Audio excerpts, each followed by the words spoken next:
हे गळलेलं पाणी हे इन्फेक्शन राहू शकतं. हां, तर ते प्रिकॉशन घ्यायचं आणि एकाच फवाऱ्यात जर काम झालं तर मग ते पहिला फवारा हाच द्यायचा. पण याचा प्रादुर्भाव कसं जुलैपासूनच सुरू होऊन जातो, तर ते आपल्या लक्षात नाही येत. तर त्यावेळेस हॉर्टिकल्चर मिनरल ऑइल मारलं तर त्याने कंट्रोल होते.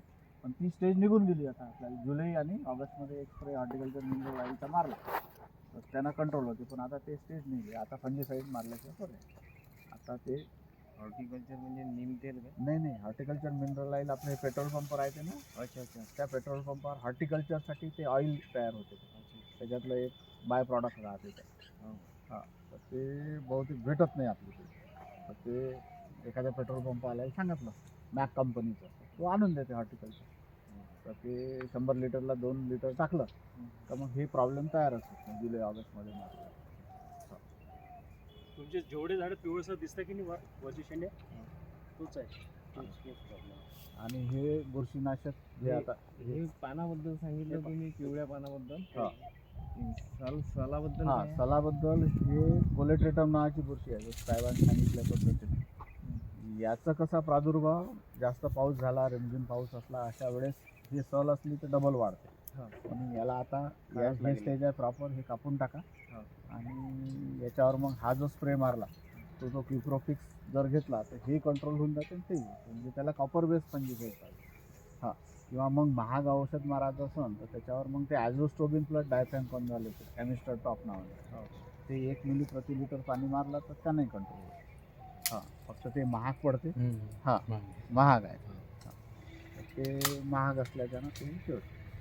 तर ते तुम्हाला आता तुम्ही सल काढणं आवश्यक आहे. आता बगीचा हां, तर ते काढून टाका आणि क्युप्रोफिक्स मारलं तर मग हे 2-3 प्रॉब्लेम एकाच स्प्रेमध्ये होऊन जातात. आणि तुम्हाला असं वाटलं का हे पिवळेपणा चालला नाही, आता हे पानं टिकले नाही, नाही हे गळणंच आहे. हां, तर हे मग ते एक तर पहिले अवतार घे गायण्यातलं त्यांच्या पानाचा, मग क्युप्रोफिक्स मारा.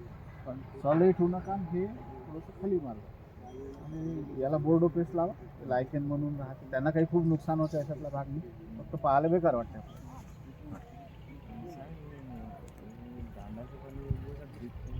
नाही, आता कसं राहते, सुरुवातीपासून जर तुमचा बगीचा ड्रीपवर असेल तर मग ड्रीपवर द्यायला हरकत नाही. पण आता कसं आहे, याची मुळं गेल्या खोलवर, तुम्ही ड्रीप लावली तर त्या रूट झोनपर्यंत पाणी तेवढं जात नाही. म्हणजे याला पाणी कमी पडल्यासारखं अजून तुमच्या बगीचा चिमला आहे ह्या, त्याच्यानं तुमच्या पद्धतीनं पटपाण्यानं दाण ओढून घ्या. पण तुम्हाला ड्रीप टाकायचं असेल टाकायला हरकत नाही. त्याच्यातून तुम्ही फर्टिलायझर देऊ शकताय, काही फंजीसाईड सोडायचे असेल ते देऊ शकता. त्याचा उपयोग तो ड्रीपसाठी होता. आणि पाणी कमी असेल तर मग ड्रीपचा वापर करा. हां, असं काही हे नाही. पण ते कसं राहते, ड्रीपचं एक वैशिष्ट्य राहते, सुरुवातीपासून झाडं जर केले तर त्याचा रूट झोन त्या ओलाव्यात तयार होते. आता कसं राहते, पटपाण्यानं त्याचे मुळं खोलवर चालले जाते. अशा परिस्थितीमध्ये मग ते काम पडत नाही. मग तुम्हाला दोन्ही चालवावं लागेल परिस्थितीकडे. हां, ड्रीपही चालू ठेवावं लागेल, पण ड्रीप टाकणं चांगलं कधी. हां, ड्रीपवरच आता नवीन बगीचे घ्यायला पाहिजे.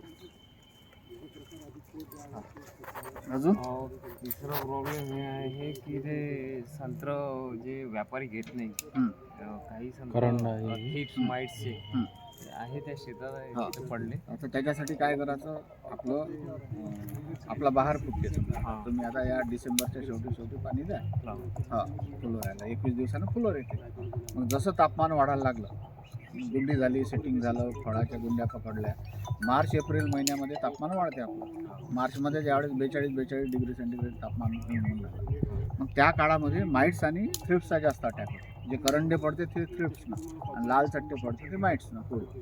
तर त्या पिरियडमध्ये मायटीसाईड आणि ते थ्रिप्ससाठी जे औषध आहे, थ्रिप्ससाठी आपण फिप्रोनिल वापरतो आणि माइटसाठी डायकोफॉल झालं, ओमाइट झालं, हे औषध जर त्यावेळेस काढल्या गेले त्यावेळेस काढल्या गेले मग तो प्रॉब्लेम सॉल्व्ह होऊन जातो. म्हणजे पुढचे जे करंडे येते ते तुम्हाला मार्च एप्रिलमध्येच तुम्हाला ते फवारणी करणं गरजेचं आहे. त्याच्यातला थ्रिप्सचा फवारा जर सुटला तुमचा तर ते करंडे तुम्हाला तेव्हा दिसणार नाही, जेव्हा फळ मोठं होईल त्यावेळेस ते दिसणार. म्हणून ते गोष्ट एक लक्षात ठेवा. हाय टेम्परेचरमध्ये हां, माइटचाही अटॅक वाढते आणि थ्रिप्सही राहते. म्हणजे आपलं समजा तुम्ही आता डिसेंबरच्या शेवटी पाणी सोडलं किंवा जानेवारीच्या पहिल्या हप्त्यात सोडलं तर तुमचं फ्लावरिंग चालू होते शेवटी जानेवारीच्या 21 दिवसांनी. मग गुंडी पकडली 15 दिवस त्याच्यात जाते आपलं फुलर पाकळ्या गळणं, हे होणं ते होणं, आपलं गाणं तयार होतं. मग तिथून ते प्रादुर्भाव सुरू होऊन जातो.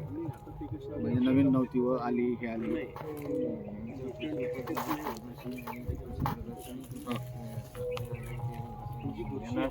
हा हा त्यांचं म्हणणं असं होतं की फ्लॉवरिंगवर जेव्हा फुलं सुटते फ्लॉवरिंग असते तेव्हा किड्सचं अटॅक हो बरोबर आहे. तर तुम्ही त्यावेळेला फ्लॉवरिंगमध्ये जे स्प्रे काढतं फ्लॉवरिंगवर हा किड्सचं टाकायला हो टाकायला पाहिजे. आता कसं राहतं त्याच्यातल्या दोन गोष्टी आहेत.